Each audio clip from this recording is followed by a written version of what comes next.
Now we are going to see about effective capacitance when capacitors are connected in series. Let us consider three capacitors of capacitances C1, C2 and C3. They are connected in series. We are connecting three capacitors in series with a battery of voltage V. While drawing, you have to see that capacitors means parallel plate, the line should be straight. Battery, one line should be longer and the second one should be shorter. As soon as the battery is connected with the capacitors in series, you can see that these electrons of charge Q1, Q from positive and minus Q from negative, it is passing through the plates. Okay. The electrons of the same amount minus q from left plate of C3 to the right plate of C2 due to electrostatic induction. The left plate of C2 pushes the charges of minus q to the right plate of C1, which induces a charge, positive charge on C1. This induces a positive charge plus q on the left plate of C1. At the same time, electrons of charge minus q will be transferred from left plate of C1 to positive terminals. Okay, here the charges remains the same when capacitors are connected in series and the potential varies when they are connected in series. The capacitances of capacitors will be different. So voltage across the voltage across the capacitors will also be different. So we have denoted it as V1, V2 and V3. So we can write the total voltage V is equal to V1 plus V2 plus V3. But we know that the charge Q is equal to C into V. Okay, from this V is equal to Q divided by C. Here we are connecting these capacitors in series, so we have to write CS. Similarly, find out for V1 Q by C1, V2 equal to Q by C2 and V3 equal to Q by C3. Substitute all these values in the first expression. First expression is V equal to V1 plus V2 plus V3. So now we are getting Q divided by CS. Q divided by CS is equal to Q by C1 plus Q by C2 plus Q by C3. Now you can see that Q is common on both sides. We can leave it. So 1 by CS is equal to 1 by C1 plus 1 by C2 plus 1 by C3. The inverse of the equivalent capacitance CS when they are connected in series is equal to the sum of the inverse of each capacitances. Okay, the inverse of the equivalent capacitors when connected in series is equal to sum of inverse of each capacitances. Okay, equal to sum of inverse of each capacitances. So this CS will always be less than the smallest individual capacitance. CS will be less than C1, will be less than C2 and CS will be less than C3. So this you have to note for the problems. You can choose the best answer. If they are connected in series is given, you can find out a value lesser. Now we are going to find out the effective capacitance when capacitors are connected in parallel. Consider three capacitors C1, C2, C3 connected in parallel with a battery of voltage V.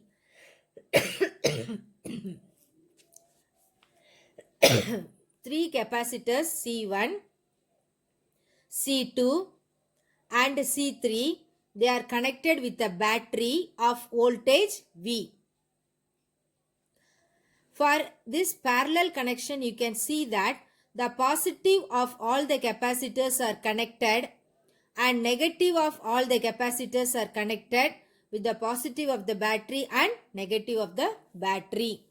Okay, minus and plus should be connected all together.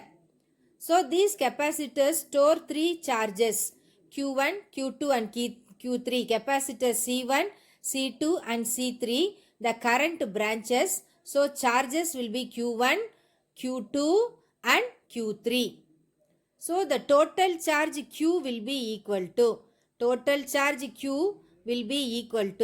Q1 plus Q2 plus Q3.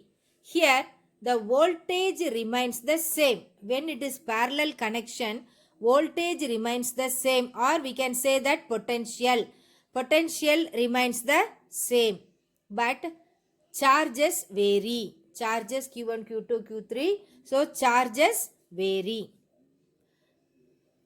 So the total charge Q is equal to Q1 plus Q2 plus Q3. Okay, as the charge varies, total charge will be Q1 plus Q2 plus Q3. Use the general expression Q equal to CV. Here the charges are connected, capacitors are in parallel, so we are writing at CP. Similarly, find out an expression for Q1, Q2 and Q3. So Q1 will be C1 into V. Q2 will be equal to C2 into V. Q2 is equal to C2 into V. Q3 will be equal to C3 into V. Substitute all these values in the first expression. So in the first expression, if you substitute, you get Cp into V is equal to C1V plus C2V plus C3V. V is common, so we can leave. We get the result as Cp equal to C1 plus C2 plus C3. The equivalent capacitance when capacitors are connected in parallel is equal to sum of individual capacitances. Here, the equivalent capacitance when connected in parallel is equal to sum of individual capacitances.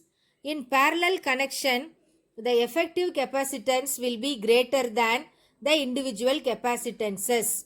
So, Cp is greater than C1, C2 and C3. Now, we are going to discuss about distribution of charges in a conductor. Okay, how charges will be distributed in a conductor. We are going to consider two conducting spheres A and B of radius R1 and R2. Being spheres, the charges are uniformly spreading on the surface. It is a sphere, so charges spread uniformly on the surface. Then we are going to connect these two spheres by a thin conducting wire. The distance between the spheres is much greater than the radii of either spheres. The distance will be very much greater than the radii of each spheres. Now when you are introducing a charge Q, now this charge will be redistributed to both the spheres. Let Q1 be the charge of first sphere and Q2 be the charge of second sphere, and the surface charge density be sigma 1 and sigma 2. And this connection, the charges are distributed only on the surface. There is no net charge inside the conductor. Okay, no charge inside the conductor. The electrostatic potential on the surface of the sphere A is given by the electrostatic potential on the surface of the sphere A is given by 1 by 4 pi epsilon naught Q1 is the charge, total charge, divided by the distance R1. Similarly, the electrostatic potential on the surface of sphere B. Potential on the surface of sphere B is VB, that is equal to 1 by 4 pi epsilon naught Q2 divided by R2. The surface of the conductor is an equipotential surface. Since the spheres are connected by a conducting wire, surfaces on both the spheres is equipotential. So we are going to find out the total charge. Q1 is equal to sigma 1 into A1. Q2 is equal to sigma 2 into A2. So Q1 is equal to sphere. So area is 4 pi R1 squared. Q2 is equal to sigma 2 into 4 pi R2 squared. This is the total charge. Sigma into A, where sigma is the surface charge density. Area for a sphere is 4 pi R squared. First sphere therefore R1, second means R2. So Q1 is equal to sigma 1 into 4 pi R1 squared. Q2 is equal to sigma 2 into 4 pi R2 squared. You have calculated the values for Q1 and Q2. Okay. Now both the spheres, as they are interconnected, they are equipotential in surface. So this is called as a parallel, equal to parallel connection. Therefore VA equal to VB. Okay. So VA, what is VA? 1 by 4 pi epsilon naught. In the place of Q1, you have to substitute the value 1 by 4 pi epsilon naught. Q1 by R1 is equal to Q2 by R2. Now 1 by 4 pi epsilon naught on both sides, it gets cancelled. This is the potential for VA, this is for VB. Now we are getting 1 by 4 pi epsilon naught. What is Q1? Sigma 1 into 4 pi R1 squared divided by R1. 1 by 4 pi epsilon naught. Sigma 2 into 4 pi R2 squared divided by R2. 4 pi cancelled, epsilon naught gets cancelled, R1, R2 also gets cancelled. Now we are getting sigma 1 into R1 equal to sigma 2 into R2. Okay. So sigma 1 R1 for the first is equal to sigma 2 R2 for the second, which implies sigma into R is a constant. Okay. The value of sigma into R is a constant. So the surface charge density is inversely proportional to the radius of the sphere. Smaller the radius, larger will be the charge density. Smaller the radius, larger will be the charge density. Okay. So that means that in this shape, you can see that here the radius is very small. So charge density will be more. So more charges are accumulated in the sharp points. This is called as action of points. Okay, more charges are accumulating in sharp points and this is called as action of points. This we are using in a lightning conductor. Larger the charge density, the radius of curvature will be smaller and more charges will be accumulated. The electric field near this edge is very high. It ionizes the surrounding air. The positive ions are repelled to the sharp edge and negative will be attracted to the sharper edge. This reduces the total charge on the conductor near the sharp edge. This is called as coronal discharge or a lightning conductor. This lightning conductor is a device which is used to protect tall buildings from lightnings. The main principle of a lightning conductor is action of points or coronal discharge. And this device consists of long, thick copper wire. This rod is passing from the top to the building to the ground, from top to the ground of the building. The upper end of the rod is sharp and the sharp needle is shown in this figure. And the principle used here is the action of points or coronal discharge. Okay, the lower end is connected deep inside the earth. The thin sharp spike induces a charge density, results in coronal discharge. The positive charge ionizes and neutralizes the cloud around. As a result, the buildings become safe. The lightning arrestor does not stop the lightning, it diverts the charges. Okay, this is called as lightning arrestor. Now we are going to discuss some important problems. One or two already we have discussed. So this lesson, this today's session, I am going to do two problems, and other things we have already completed. You have to work out all the example and exercise problems for this exam. Now we are going to do this example problem. Calculate the electric dipole moment for the following charge configurations.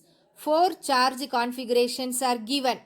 So here you can see that x-axis, positive axis, negative axis. Negative axis means x-axis unit vector is I cap. So you have to write positive I cap for plus, and minus you have to write minus. Second one, that you can see that first one we are going to find out the dipole moment. For what is the dipole moment? It is the product of sum of the product of charge and distance. So for the first problem, what is the charge? Q. What is the distance? A.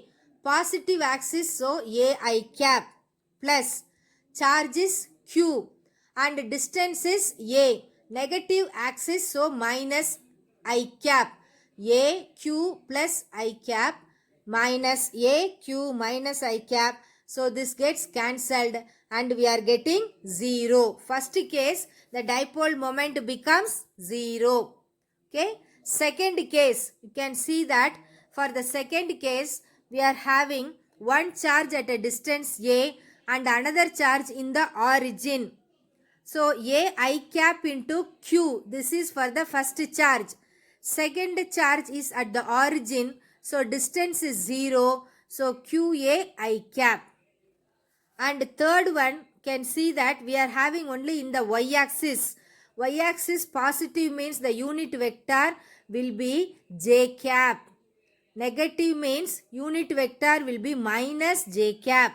So here you can write that A j cap, but charge is minus Q, plus 2A, and here the distance is 2A, negative axis, therefore minus j cap into Q. So minus 2A Q j cap minus 2A Q j cap. Both are having minus sign. So you can add it as and write minus 4AQ into j cap. Y axis, therefore j cap.